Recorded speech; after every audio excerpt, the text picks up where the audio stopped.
C'était le 11 septembre dernier. La journée avait pourtant bien commencé pour Lucienne et François Denisou.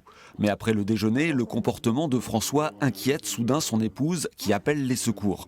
Elle a vu chez son médecin des affiches sur les AVC, des caillots qui empêchent le sang de circuler dans le cerveau. Il me parlait et je lui disais « mais arrête de faire le saut comme ça, je comprends rien de ce que tu me dis ». Je dis « mais parle comme il faut, enfin ». J'avais la bouche en biais et le bras est tombé. Alors elle m'a bousculé un peu, elle m'a assis sur une chaise et elle a appelé ma fille et puis les secours. Ça fait quand même 63 ans qu'on est mariés. J'ai vraiment peur. Lucienne a sauvé la vie de son mari. L'accident vasculaire cérébral est rapidement confirmé.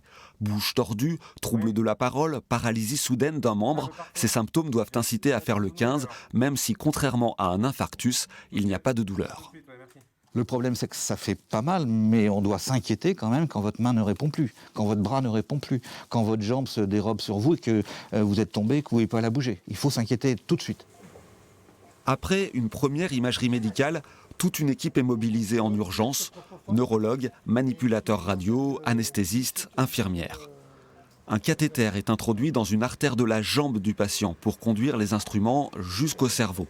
François Denisou a ainsi bénéficié d'une thrombolyse avec un produit qui débouche, mais aussi d'une technique beaucoup plus récente, une thrombectomie qui permet d'aller chercher mécaniquement le caillot. Une fois qu'on est en position, qu'on a franchi le caillot, on peut déployer ce stent, voilà, qu'on voit ici. On le laisse déployer pendant environ 1 minute, histoire qu'il puisse bien s'impacter dans le caillot et que ce caillot, ensuite, on puisse le retirer comme un espèce de filet. Ça va attraper le caillot et permettre la revascularisation du cerveau. Tout est protocolisé pour intervenir le plus rapidement possible. L'enjeu est d'éviter une invalidité définitive.